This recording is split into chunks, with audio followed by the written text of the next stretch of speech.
Stop, that's it, that's it, that's it, that's it.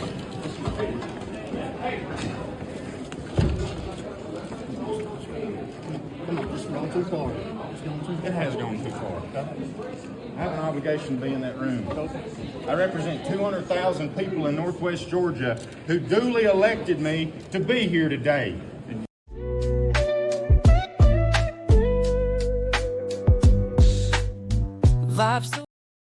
Hey, welcome back to the channel. It's your man Wise, and today we got to talk about a story that's going to get you fired up, man. We got to talk about Georgia State Senator Colton Moore, a true ally of President-elect Donald Trump, who was physically pushed to the ground and arrested for trying to enter the Georgia House chamber, arrested for simply doing his job. Here's the setup. Senator Moore, a staunch Trump supporter and advocate for conservative values, has been fighting hard, even calling for the impeachment of Fulton County DA Fani Willis over her politically motivated indictment of Trump. But this isn't about Trump. It's about defending our democratic rights and the integrity of elected officials. Moore was banned from the House chamber after opposing a decision to honor the late Speaker David Ralston by naming a building after him. Moore didn't hold back, calling Ralston one of the most corrupt leaders he'd ever seen and accused the man of abusing power to delay court cases for former clients. This is about more than politics, though. It's about truth and accountability. Like, share, subscribe to the channel. Let's get into it. I rise today in a steadfast opposition to Senate Resolution 687. My fellow senators, I think to bring a comparison to who this man was, we should first look at one of the greatest Georgians to ever live. A man who is globally recognized as a symbol of justice. Who am I talking about? Martin Luther King Jr. A man, what did he say? He said an injustice anywhere was a threat to justice everywhere. Yeah. Powerful words that we should think about as we vote for this resolution. Because this body is about to perpetually memorialize, in my opinion, one of the most corrupt Georgia leaders we'll ever see in our lifetimes. Whether you agree with Colton Moore or not, he has the right to voice his opinion, especially on behalf of his constituents. Things escalated when Governor Brian Kemp delivered Georgia's state of address. Moore refused to stay silent, writing to House Speaker John Burns that his ban from the House chamber was unconstitutional and declaring on X that he's not backing down. Then yesterday, when he tried to enter the chamber, you guys got to see what happened next. All right, stop, that's it, that's it, that's it, that's it.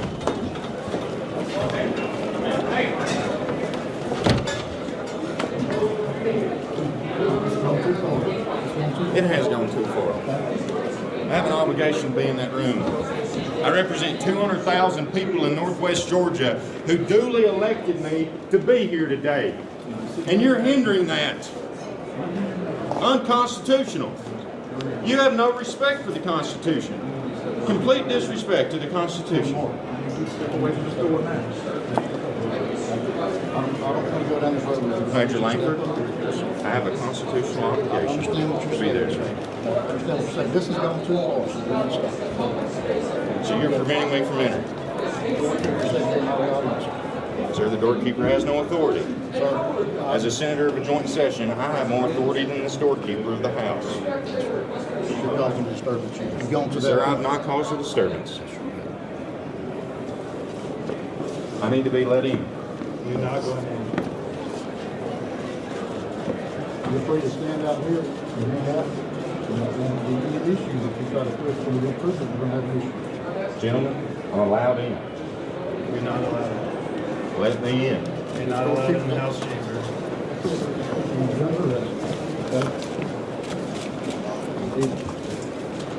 Can y'all back up, please? Can y'all back up, please? Back up, please. Don't stop. Back up, please.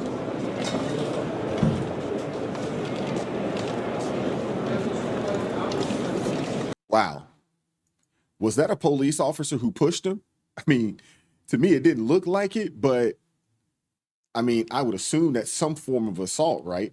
Imagine a state senator elected by the people treated like a criminal for trying to attend a session he's constitutionally entitled to attend. But when you consider that Colton Moore is America First, a Trump ally, and a conservative Republican, it starts to make a lot of sense.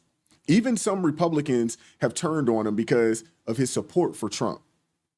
House Speaker John Burns called this an unfortunate event, but let's call it what it is, an authoritarian move to silence him and strip his constitutional rights of, being a representative. Burns needs to step down, and he needs to step down immediately. And if Governor Kemp refuses to act, it shows that he is complicit as well. Hello, everyone. Senator Colton Moore here at the hospital here at Emory Midtown, receiving incredible service. Really proud of the staff here at the hospital. Did take a bit of a beating on my hand. It's a bit swollen and purple. We're waiting to get some x-rays to check it out. Appreciate all of your support, all of the warm comments from all over the country, all over the state of Georgia, and proud to represent the people from Northwest Georgia. I mean, today they took my freedom and liberty away as I was fighting for your liberty and freedom. But I tell you what, we still have a constitutional obligation to do work. I'll still be in that legislature come tomorrow morning. Thank you all for the support. So down in Georgia, you got a guy fighting to do his job. Up in Massachusetts, you got a them fighting to not do their job. You can't make this stuff up, man. You just can't. The stories write themselves. Senator Colton Moore's ordeal didn't stop with being pushed to the ground. He was arrested and taken to Fulton County Jail, released after needing medical attention. It's clear the lengths that they'll go to suppress dissent are absolutely insane. Imagine just trying to do your job as an elected official and ending up in jail. But let's be real. This isn't just about Moore as an America First advocate. He's been a target, not just for Democrats, but for rhinos in the state of Georgia as well, who seem more willing to betray the movement than, getting behind those that are even on their side. Speaker Burns and others need to be held accountable. Why was Moore arrested, but the guy who pushed him wasn't? He should file charges and make them an example of, what happens when the Constitution is violated. This isn't an isolated event, though. From, over 1,000 J6 arrests, with some people still in pretrial detention after 3 years, to Douglas Mackey getting charged for a meme, to FBI raiding James O'Keefe, we're seeing a pattern of targeting MAGA and America First voices. But the tide is turning. With leaders like Kash Patel and Pam Bondi potentially stepping into key roles, this era of political persecution, it's on its way out the daggone door. This isn't just about defending individuals. It's about defending our rights, our beliefs, and our way of life. America First isn't just a slogan, it's the future. Let me know your thoughts in the comment section. And I appreciate you guys supporting me. Like I said last night, man, I probably have more in common with a Christian, conservative-minded person, regardless of race, than I do with someone who would consider themselves black and liberal. This thing ain't about race anymore, man. It's about ideology. They want to keep us down this race rabbit hole, but it's not about that anymore.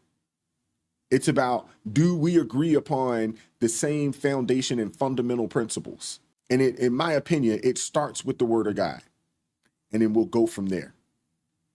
But let me know what you guys think about this in the comment section. Like, share, subscribe to the channel, turn the notifications on so you never miss an upload. If you'd like to support the channel financially, join the ARP family or buy your man a coffee, link down in the description box below.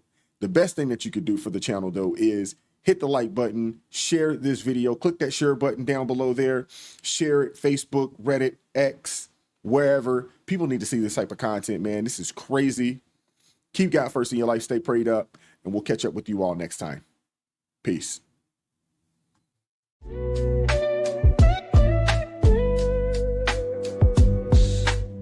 Vibes so raw, can't hide the